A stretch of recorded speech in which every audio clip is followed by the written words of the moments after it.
today in Dave's day job, we're gonna dive into another episode of Office Hours. We've got a new guest this week, so new to some of you anyway. So Aaron, would like to welcome you. Great having you on. Thanks for having me.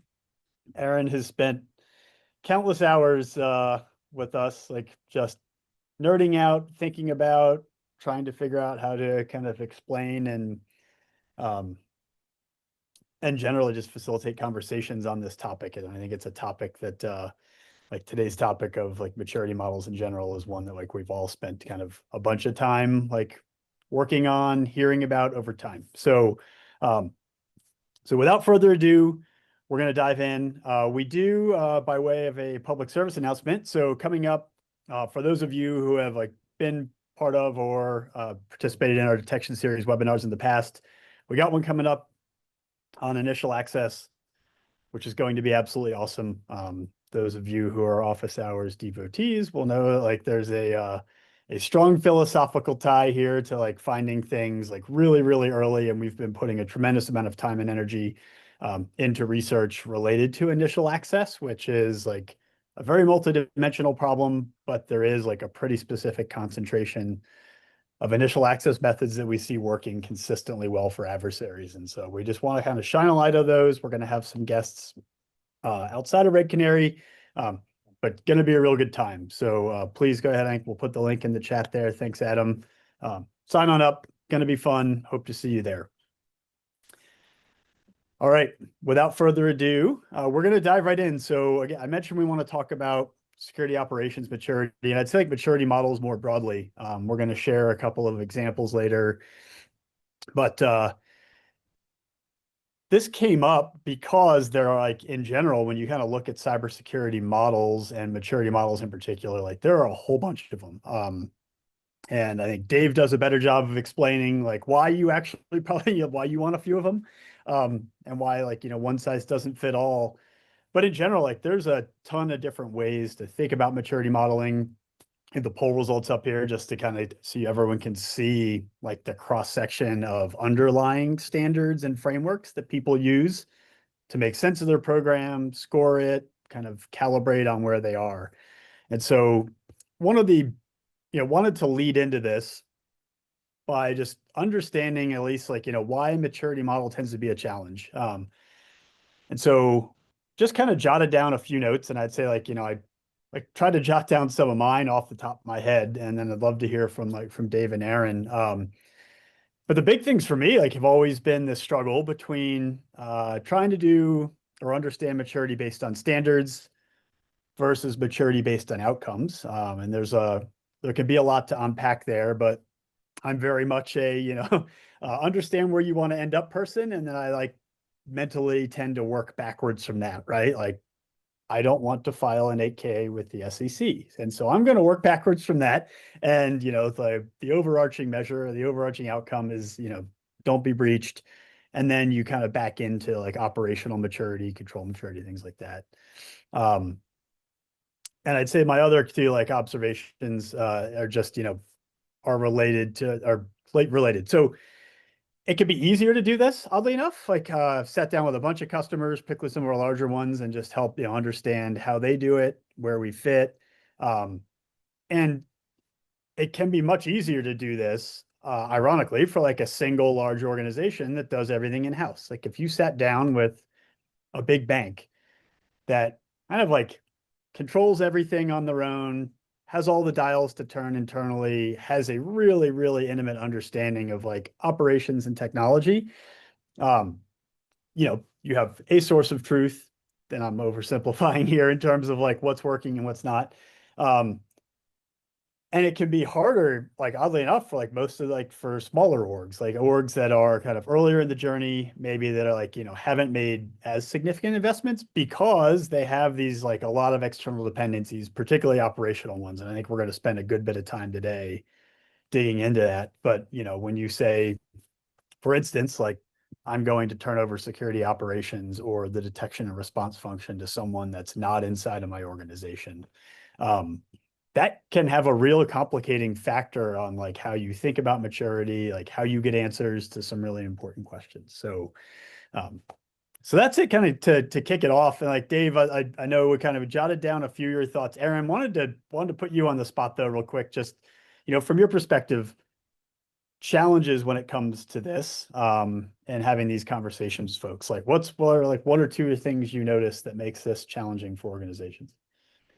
Yeah, I think connecting the dots between why we are talking about maturity from like a technical standpoint and why and how that matters to the business is hard. It's hard for security practitioners. It's been a long time in the land of IT, and it was hard for IT practitioners. So it's like the so what behind the maturity, not understanding that, you know, puts a lot of people in a place where they just get lost in the weeds for sure.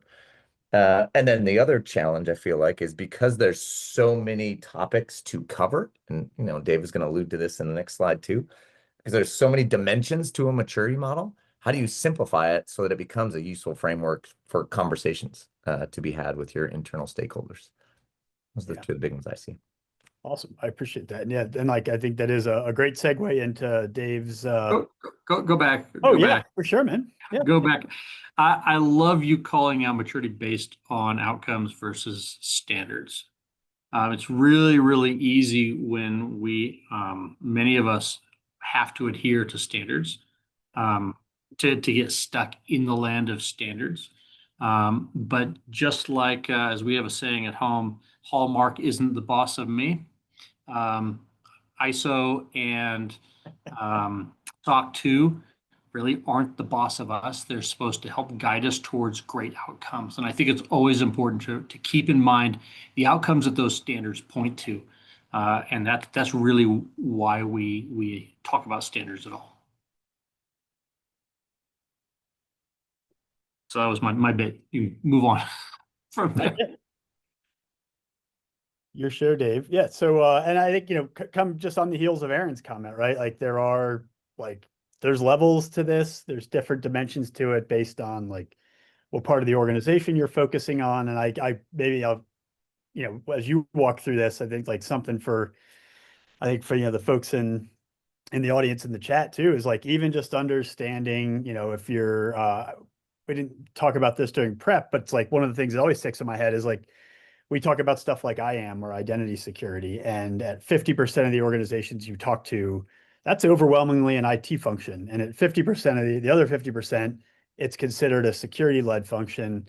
And what maturity means, just it could be the same underlying tools and everything, but like if you asked those two functions about that same like IAM, identity management, identity security, that's just one example, but like I bet you're likely to get two very different answers, right?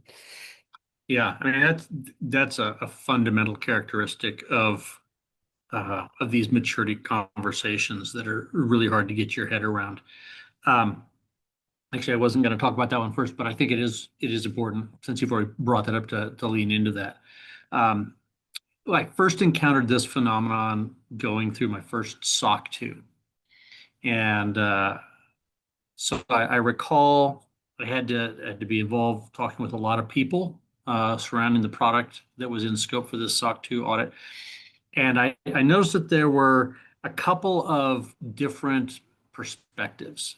There was one cohort of people that said, if I can come up with one piece of data that says I implement a process for one area in scope, then we can claim victory in the scope of the audit that we are implementing this control. And then there was another cohort that would say, if I can come up with one shred of evidence that we don't follow the process in one facet of this scope, then we aren't victorious in this area. So there were people on either end of the spectrum. And so when you start having these conversations around maturity, it's really important to normalize your data to account for those different perspectives. You've got people that are very conservative in saying whether we implement a control, and you have people that are very, I don't know, very liberal in that, and so the meaning can become very muddied in these conversations if you don't have a way to standardize how you talk about things, right? And so when I first started thinking about how to account for this, I came across a couple of tools. One of those tools isn't in the market anymore. A dear friend of mine, Laz, had built a tool called Blue Lava, and the genius behind it was that he had a normalized set of questions that were basically boiled down to yes or no questions, um, that made it very much harder to, or very easy to take a lot of the nuance out of the conversation. If that makes sense. Like you either could say yes or you had to say no, and it was easier to get comparable answers out of different people in different parts of the organization. There's another product in the market. I haven't looked at it in the last couple of years, from a friend of mine named Brian Hoagley, at Side Channel, a virtual CISO company. But he has a product called Real CISO that also does a similar type of deal. And it's really important when you're looking at maturity across a larger organization that you normalize the questions that you ask so you get comparable answers. Yeah, I love that, and I think we got the links in there too, so we'll drop those in the chat here in a little bit. So yeah, and I appreciate you kind of talking through that, because I do think, in general, more of my lifetime is consumed with like detection and response and threat intelligence and things like that, and so like, when you say common language, I kind of always think about stuff like attack and just like how much of an unlock that was for an industry to be able to talk about something using the same terms to describe the same things, even if everyone doesn't always agree on whether it's like perfect or right. And so there's a ton of value in just, I think, like simplifying the vernacular there. I do want to take, so, you had a few things in here that, as we were kind of talking through this, these were a few of the big takeaways that I got from like kind of, like just, your gut reaction to like, hey, Dave, like, Yep. like what are the pros and cons of maturity modeling and where do things go wrong? And so I want to give you a second to kind of talk through those. And that first concept that I wanted to dig into, that I think we've already alluded to a little bit, which is like, this can get complicated in orgs with different lines of business. I think we've already talked about how it can be complicated. Even just asking two different parts of the org about the same kind of underlying area or domain. So like, talk about what you mean by that. Mm-hmm. Yeah, so what I encountered, when I first started doing this, I was working in a company that had several lines of business, and the company had grown through a combination of homegrown products and acquisitions. So you end up with a disparate set of operating environments, a disparate set of technology stacks, and as a result, you end up with different levels of maturity for different controls families in each of those environments. And so if you look to say, like, I want to talk about our security operations maturity across the organization, there were some areas where it was fantastic, where we had great visibility and we had a lot of maturity in our response capability, and other areas where that was still a function that was fairly nascent. And so it wasn't helpful to take an average or a median across those different product lines, because the information didn't tell you anything. It was kind of like, I love to watercolor. And I'll tell you that if you can make a lot of beautiful colors if you mix the colors on your palette, but if you take all the colors and mix them all together, what you get is what we call mud, and it's not really that good to look at. Right. And you get the same problem if you try and come up with a single maturity model across a control family, across an organization. So the first step that I found was it's most useful to decompose your environment into operating scopes so that the questions that maturity answers become meaningful questions. Of course, that implies the bigger question, which is what you should really start with, which is, why are you doing this?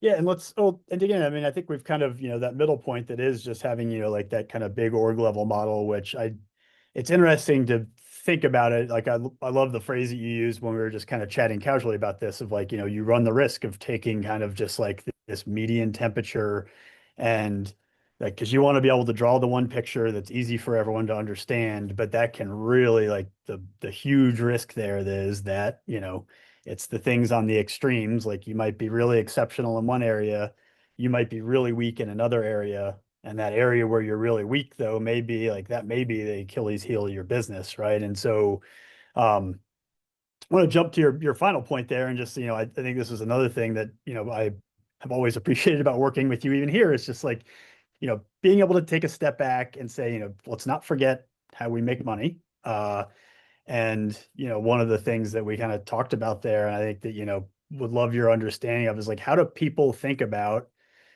like when and how you should mature, not just whether you can, because, and you can, there's a whole bunch of ways to get from point A to point B, but the costs may be untenable, right? Right. I mean, we can always find ways in places that we can improve our security posture and our programs. And the uncomfortable question as a security practitioner who's tasked with protecting the company is the question, but should we invest more, right? And I'm going to say maybe something that's a little bit controversial here, but if your company isn't making money right now, then it might not make sense that you invest in moving from a maturity level 3.5 to 4.5. Right? There's a time and a place to invest, because security is just one of the risks that a business faces, and we should be part of a more holistic risk management program. Right? And so, understanding where you are in your journey and how much is appropriate to invest in cyber protection is really a key function for a security leader. And it's not always wrong to say we don't need to invest more right now. Right? I'm gonna go sort of click in a level of detail here, and that is that, like, many of the folks on here are probably security operations practitioners. Right? And I would encourage you, if that's where your day job is to take a look at the CISO mind map. Do you remember the name of the guy that publishes that, Keith? Yeah, it's Rafiq, and I'll fail to remember his last name. I believe it's Rockman. But yeah. Yeah. So Rafiq Find has it and this. drop it in the chat here in a second. Yeah, Rafiq has this amazing CISO mind map that'll just blow your mind if you haven't looked at it. But it calls out really clearly the other domains in a security program that should be considered. Not all of them apply in every organization, right? But each of those domains has a maturity associated with it. And so, you may get to a pretty decent, a defensible level of maturity in your security operations. And if you fail at that point to look at the other domains and make sure that your maturity in those domains is keeping up, you may, it would be the equivalent of like skipping leg day, in my opinion. Right? I love it. And so, that example you gave, right? And so let's talk about security operations for a second, because that's where Red Canary spends most of our time. I know, like, Aaron, this is where we've all spent a ton of time, just trying to get our heads wrapped around, like, how do most organizations think about security maturity? Like, what's the simplest way to help them understand, like, where they are today? And then, and this is not entirely altruistic, it's like, hey, if you like have used Red Canary MDR, like, how does that change? And to Dave's point, like, what are the costs? Like, can you mature? Can you go from a 2 to a 3 or a 3 to a 4? But can you do it at a cost that your business can bear? And so, like, this is, Right. So take us through this model, because again, and everyone kind of, remember that this is the little security operations slice of the universe. But, like, I like the simplicity of this, and I think maybe we'll kind of pick on some of the aspects that I think are particularly interesting here in a moment. Yeah, let's do it. So just to orient everybody to what's on the slide, we saw that I think it was about 50% of the group uses NIST CSF. So NIST CSF doesn't have a maturity score; they just have tiers. Just to kind of help you understand where you're at on your own journey. And those tiers are across the top, and they're pretty self-explanatory based on the words they use. Primary focus, you can think about that as, the job to be done, right? When you're just getting started, the primary job to be done is security engineering. What you're doing is putting your controls in place and starting to operationalize those controls by standing up your policies, as an example. As you get more tools in place, the jobs to be done, or the job to be done, switches to, hey, now I have all this data, all these alerts. I got to figure out how to manage these alerts in a way that's, prevents my team from wasting too much time and energy just triaging a bunch of false positives, right? Um, and you can see on the bottom here that the graduation criteria, right? From 1 to 2, your controls are operational. From 2 to 3, everybody's dream is to get to a near zero alert backlog. That's really, really hard to do for most organizations out there. The ones that are capable of doing it start to move into, call it, the more advanced domains of security operations, where you're standing up a detection engineering team. And then in the last bit, where you're actually getting to kind of adaptive security operations in the NIST CSF language, is you're bringing in intelligence to inform your detection engineering processes and to ultimately inform where you're investing from a security operations standpoint. And that's not just a one-off thing. That's happening 24/7, right? Constantly looking for the latest intelligence and how that can be used to tune your security operations program continuously. And you can see the security outcomes and business outcomes kind of represented along that journey. The goal is to get closer and closer to aligning to the business on outcomes that matter. Yeah, and I think the thing that I've really appreciated about this is because I do think there's a lot of and even just like in this CSF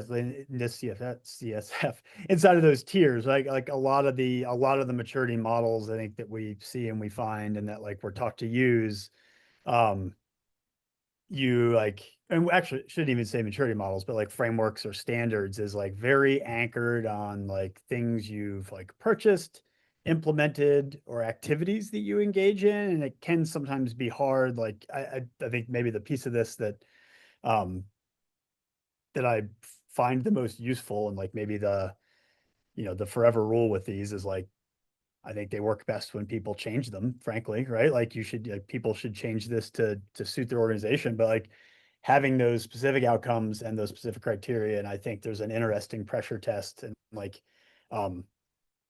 and would love, would love folks kind of feedback on this, inside of the chat. We'll keep an eye on it, but just, like specifically when it comes to outcomes and graduation criteria, like what's the like most concrete term or thing you could put your finger on that says like, this is how I know I've made it and I'm ready to move on. And I think that is like, to me, like near zero alert backlog is like, that is it. And I'm a very operational person. So to me, like that means something really specific, right? Which is that like, I'm not waking up every day with days or weeks worth of alerts that I need to sort through.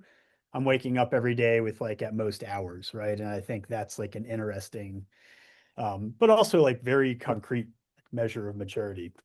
It's very, very cool. Dave, what do you think? What's like when you look at this, again, ignoring kind of the other aspects of the program, but like when you look at this from an operational perspective, like what jumps out at you is uniquely useful? What would you change? Yeah, so the way that I like to look at this maturity model is a tool for driving investment in the organization.